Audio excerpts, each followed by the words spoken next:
Vítajte pri našej dnešnej analýze. Pozrieme sa v nej na jednu obrovskú zmenu, ktorá doslova prepisuje pravidlá hry v európskom letectve. Lufthansa Group sa totiž rozhodla definitívne zmazať jeden z tých úplne posledných rozdielov medzi klasickými a nízkonákladovými aerolinkami. Dnes si spoločne rozoberieme ich novú batožinovú politiku a zavedenie úplne nového tarifu Economy Basic, pretože toto, priatelia, naozaj zásadne ovplyvní to, ako budeme po Európe lietať. Takže hneď na úvod sa natíska jedna naozaj dôležitá otázka. Skončila sa v Európe éra tradičných štandardov lietania? Viete, kedysi sme to brali tak nejako automaticky. Kúpili ste si letenku u klasického dopravca a mali ste istotu nejakého základného komfortu, ktorý bol už v cene. Ale s príchodom tohto nového tarifu Economy Basic sa mení presne to, čo sme doteraz vnímali ako absolútny a nedotknutelný štandard. Hranice medzi tým, čo je tzv. Low cost a čo je tradičný prepravca, sa nám tu zrazu úplne stierajú. Ten kontrast medzi minulosťou a súčasnosťou je naozaj obrovský.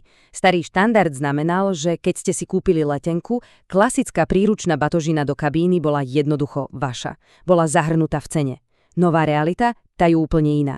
Príručná batožina už skrátka nie je samozrejmosťou. A viete, čo je na tom asi najviac prekvapivé? Netýka sa to len základných líniek, ale aj naozaj prémiových značiek, ako sú Austrian Airlines, Swiss či Brussels Airlines.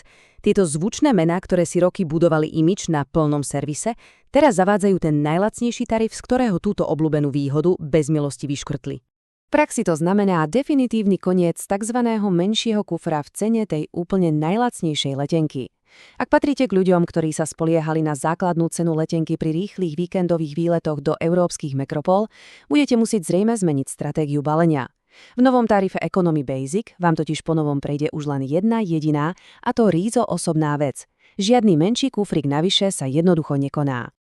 A aby sme boli úplne presnej, maximálne rozmery tejto jednej osobnej veci sú prísne stanovené na 40x30x15 cm. Predstaviť si pod tým môžete napríklad nejakú bežnú kabelku, tenšiu tašku na notebook alebo fakt len veľmi malý batoh. Kľúčové je tu ale jedno jediné pravidlo a to platí bez výnimky. Táto batožina sa musí za každých okolností zmestiť pod sedadlo priamo pred vami. Na odkladanie do toho priestoru nad hlavou môžete pri tomto tarife rovno zabudnúť. Ten klasický, obľúbený menší kufer na kolieskách, ktorý sme všetci tak radi s úľavou hodili do priehradky nad hlavou, tak definitívne prestáva byť súčasťou základného balíka. Ak ho budete chcieť mať na palube so sebou, stáva sa z neho v podstate dodatočná služba. V novom tarife Economy Basic si za túto možnosť budete musieť úplne jasne a vyslovene priplatiť. No a teraz to, čo vás asi zaujíma najviac. Výška tohto príplatku bude sa pohybovať v rozmedzi od 15 do 50 eur za jeden let. Áno, počujete dobre. Cena za pridanie klasickej príručnej batožiny štartuje na 15 eurách, ak si ju rezervujete rovno na nejakej kratšej trase. No ak si na ňu spomeniete neskôr a dokúpite ju dodatočne, alebo ak poletíte na dlhšej letovej trase, môže sa to kľudne vyšplhať až k spomínanej 50-ke. To je už celkom slušný fixný náklad, s ktorým jednoducho musíte ponovom vo svojom cestovnom rozpočte počítať. Poďme sa spoločne pozrieť na to, kedy nás to reálne čaká.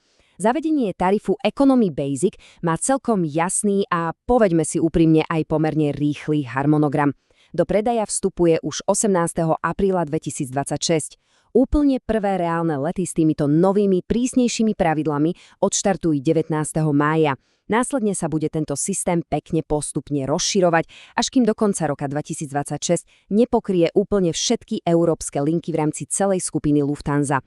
Bude to postupné, ale absolútne nezastaviteľné nasadenie nového štandardu. Čo to celé vlastne znamená v širšom kontexte? Lufthansa Group týmto krokom jasne nastupuje na cestu, ktorú už pred dlhými rokmi vyšľapali nízkonákladové aerolinky ako Ryanair alebo EasyJet. Odborne sa to nazýva explicitné prevzatie nízkonákladového modelu segmentácie služieb. V praxi to neznamená nič iné, než že dostanete ponuku na úplne holú letenku bez akýchkoľvek benefitov a za všetko ostatné si jednoducho priplatíte. To, čo sme dlhé roky brali ako takú klasickú výsadu čisto nízkonákladových spoločností, sa zrazu stáva tvrdou realitou aj u tých najprémiovejších dopravcov. A pozor, tento krok vôbec nie je nejakým ojedineným izolovaným výkrikom do tmy. Nový tarif sa postupne zavádza naprieč takmer celou obrovskou skupinou, čiže sa to netýka len samotnej Lufthansy.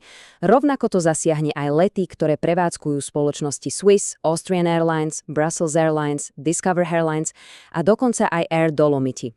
Celá táto veľká aliancia dopravcov tak plošne mení dlho zaužívané pravidlá na všetkých krátkych a stredných tratiach v Európe. Tento krok nemeckej skupiny nám krásne a dosť jasne ukazuje jeden masívny trend v leteckom priemysle. Ten enormný, neustály tlak na čo najnižšiu základnú cenu letenky postupne mení samotnú definíciu toho, čo vlastne znamená tradičné lietanie. Zavedenie tohto Economic Basic tarifu naozaj radikálne prekresľuje mapu európskej dopravy a to, ako vôbec budeme uvažovať nad balením našej batožiny. Vo vzduchu tak zostáva visieť už len jedna zásadná otázka. Je naozaj iba otázkou času, kedy na tento úplne nízkonákladový model segmentácie prídu úplne všetci tradiční dopravcovia? Zamyslite sa nad tým, kým si budete na budúce baliť kufre na cestu.